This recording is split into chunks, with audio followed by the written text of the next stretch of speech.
We also sound the alarm and draw sharp focus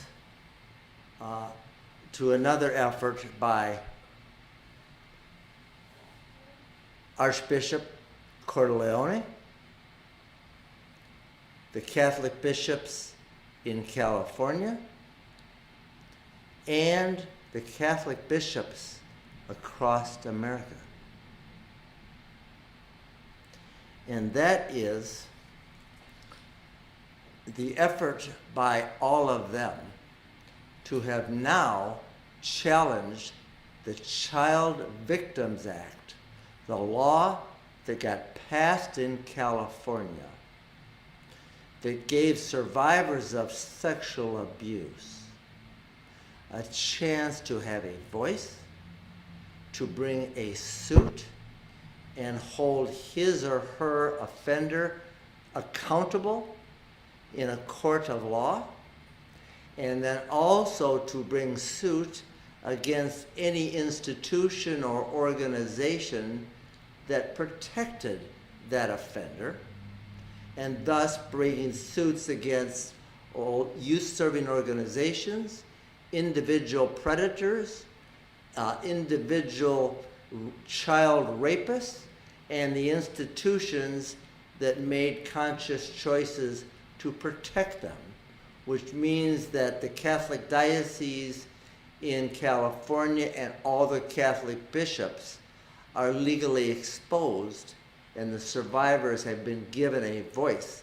And that voice now has been roaring for 2.5 years, and there's still 6 months left on that window of opportunity for survivors under the Child Victims Act to act, to speak, to identify the offenders and the institutions that chose to protect the offenders and contribute to the harm.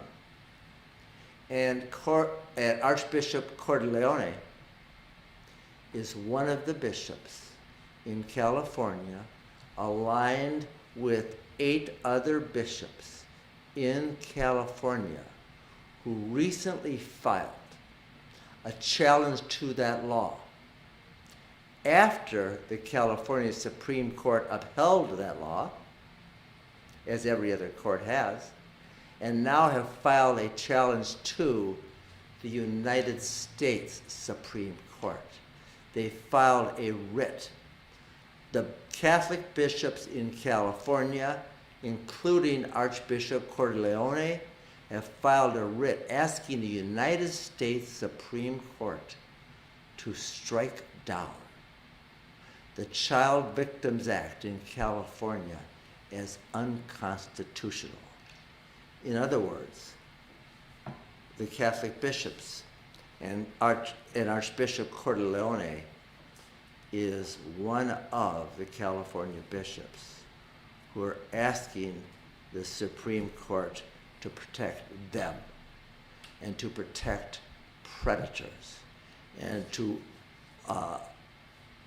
deny survivors a chance to have a voice or to take action, to hold wrongdoers accountable across the state, and deny not hundreds but thousands of survivors who have begun to take that action any chance and any hope.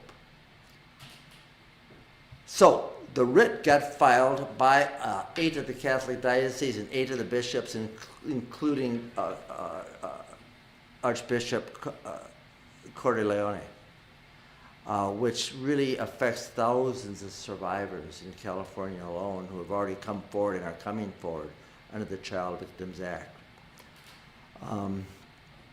And in their efforts, they're really trying to protect, that is, the bishops themselves and the child rapists among them.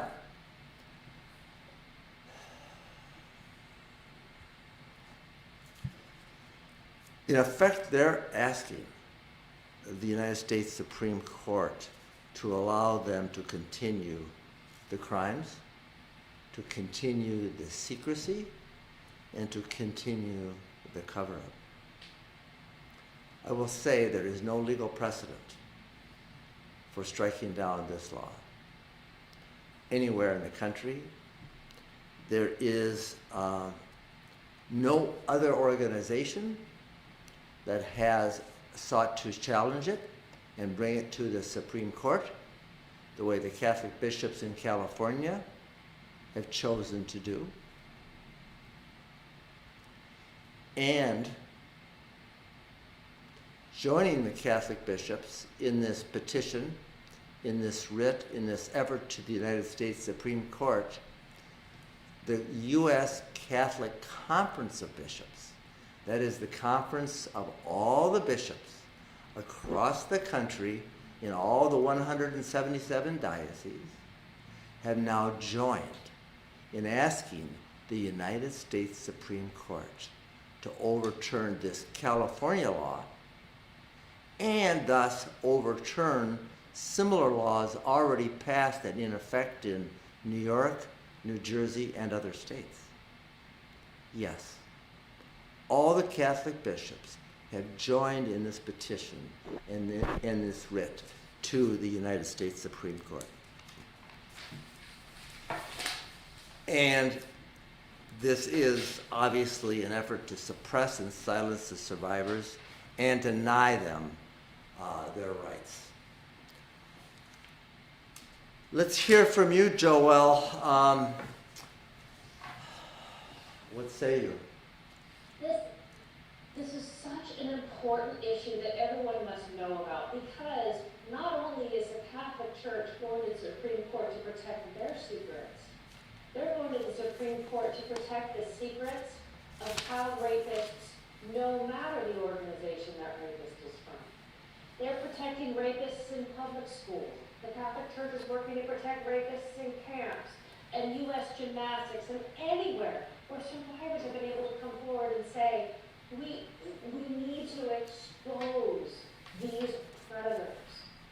And so what the Catholic Church is doing in the U.S. Conference of Catholic Bishops and the California Catholic Conference is saying, you know what, our secrets are so important, we're going to make sure that child rapists across the country are never exposed, and that survivors never get justice, and that children will always be at risk.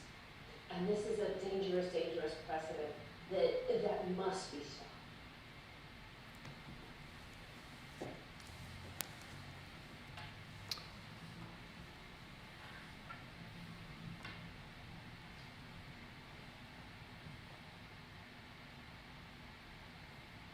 They have been, and they stand today, taking these actions to protect themselves and the predators among them and among the communities across this country. And we demand, on behalf of every survivor, on behalf of every family, on behalf of every community, those that have spoken and those that can't yet do so, immediate action. And we demand today, on behalf of every survivor with whom we had the privilege to stand and speak, and who hasn't had the privilege to stand for themselves and speak, and who have already started to stand and speak, and are yet to be, that number one, Archbishop Cordileone immediately released the names of the child rapists kept in secret by you. We demand immediate release of the identities of all those child rapists kept in secret by you. Now,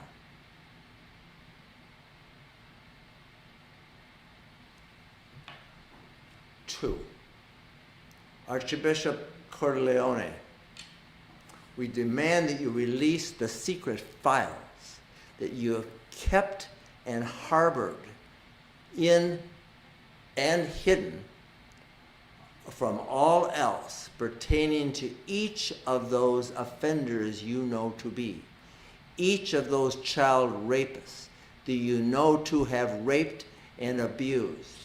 There is a secret file that you have been required to keep and that you have kept secret. We demand the release of those files to the public and to the police and to all those that need to know to be safer.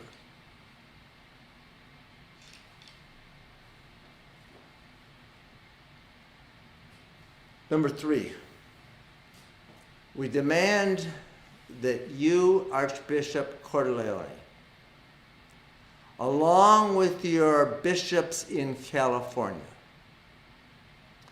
along with all the bishops across this country, the U.S. Catholic Conference of Bishops, withdraw immediately this petition that you have filed to the United States Supreme Court to set aside, to strike down the Child Victims Act.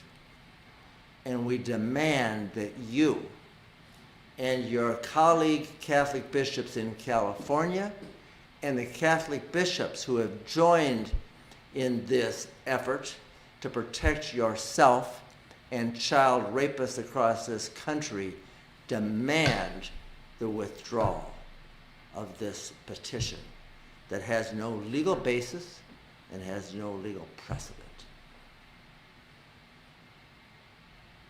It's time. It's past time. Now.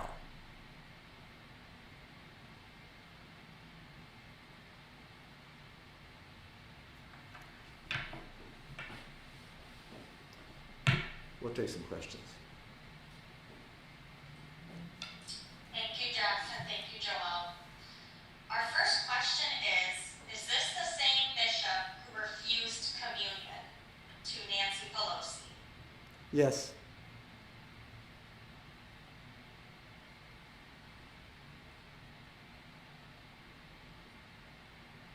All right, thank you, Jeff.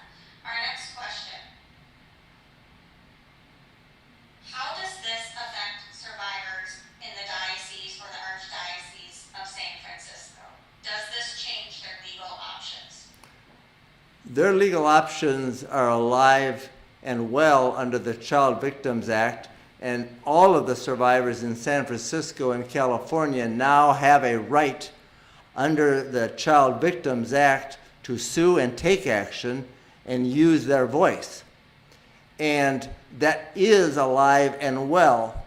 And it is only the Catholic bishops in San Francisco and in California that have now filed papers in the United States Supreme Court to stop their ability to bring their actions and have that opportunity to seek and get redress and expose offenders. So this has their efforts are designed to stop the survivors, are designed to keep them from getting sued. Their efforts and this writ is designed to protect themselves and to protect the predators, the child rapists, and those that they harbor and those that they know about, and all the other offenders across the entire state of California, not just in San Francisco.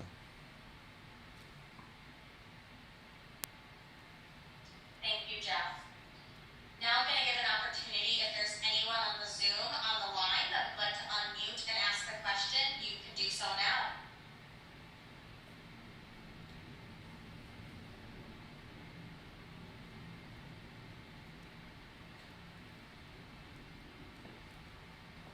All right. Well, with that, Just a moment. I want to conclude with an expression of the deepest gratitude to all the survivors